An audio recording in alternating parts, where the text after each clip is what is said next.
ب50 جنيه هتأكليهم 5 مرات، وولادك مش هيحسوا ان في حاجة غالية ولا انتي مقصرة معاهم في البيت.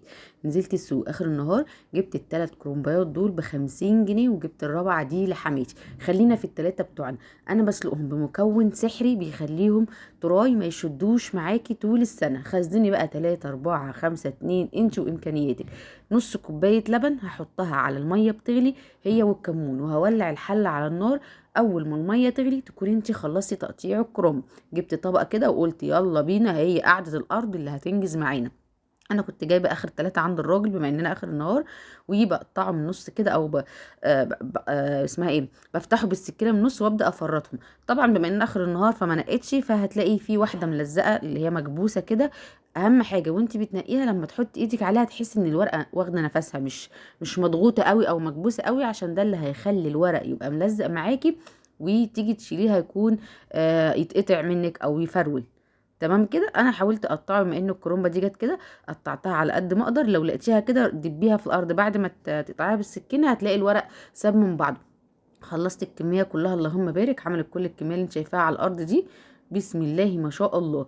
هتعملي لهم محشي 5 مرات ب50 جنيه. كل اللي هتحتاجيه خضره ورز، ولو معاكي فلوس كمان يا ست الكل هاتي الخضره. الخضره حلوه بتندهنا كده في السوق، بتقولي تعالي خديني يا بنتي يا سموره، وخزنيها في الفريزر هتبقى حلوه. معرفش ايه المنظر اللي كده، بس ما علينا يعني، هنحاول نشيله.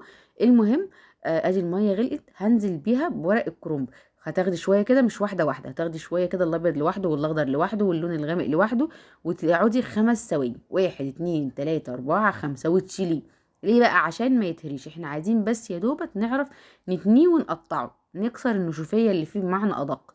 تمام كده. 5 ثواني هتطلعيه وتحطيه في الطبق، وهكذا هتخلصي كل الكميه زي ما قلتلك، ولا هيتهري منك، وهتطلعيه من الفريزر ماسك نفسه. وطبعا هيسد معاكي في وجبات كتير وعزومات على الغفله. بما اننا بنتكلم في ال5 ثواني، ما تنسيش تعملي لي لايك وتقولي لي رايك في الكومنتات، وبتخزنيه ازاي. دي انسب طريقه جت معايا بعد محاولات كتير من تخزين الكرنب. لو لسه ما عملتيش اللايك يسد الكل، انزلي اعملي لي لايك ويصلي على الرسول عشان قلبنا يطيب ان شاء الله، ويهون علينا الايام اللي احنا فيها دي. وهبدا اقطع. انا هنا بعمل ايه؟ بشيل العصعوصه. انا طبعا قعدت في الارض بس قلت اوريك 2 كده. بشيل العصعوصه دي وابرمها وهقصه تاني، بس الاول شيلي العصعوصه بحيث كل اللي في الطبق ده يبقى ورقه بس ما فيهوش العصعوصه دي.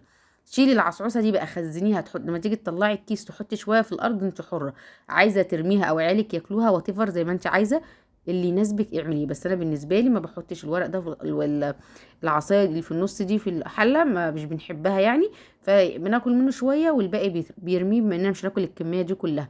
هتخلصي الكميه دي، هيبقى يوم متعب ومرهق، بس صدقيني هترتاحي عليه على كذا اكله وهتوفري. لما تجيبي 3 او ما تجيبي 4 غير لما تجيبي واحده. الواحده ب25 جنيه، وصغيره مش كبيره، الكبيره ب35 جنيه. فانت لما تجيبي 3، ال3 دول هيعملوا معاكي كمية الورق دي كلها، هيصفصفوا معاكي على كذا كيس حلوين. كل اللي هتحتاجيه بعد كده الطماطم والرز والخضرة. ولو تقدري تخزني الخضرة اليومين دول خزنيها. بصي الكيس اللهم بارك معدي الكيلو ونص، الكيس كبير مليان على اخره. لو عجبك الفيديو اعملي لايك وشير، وما تنسيش تقولي رايك في الكومنتات. دمتم بخير، صلي على الحبيب، قلبك يطيب. باي باي.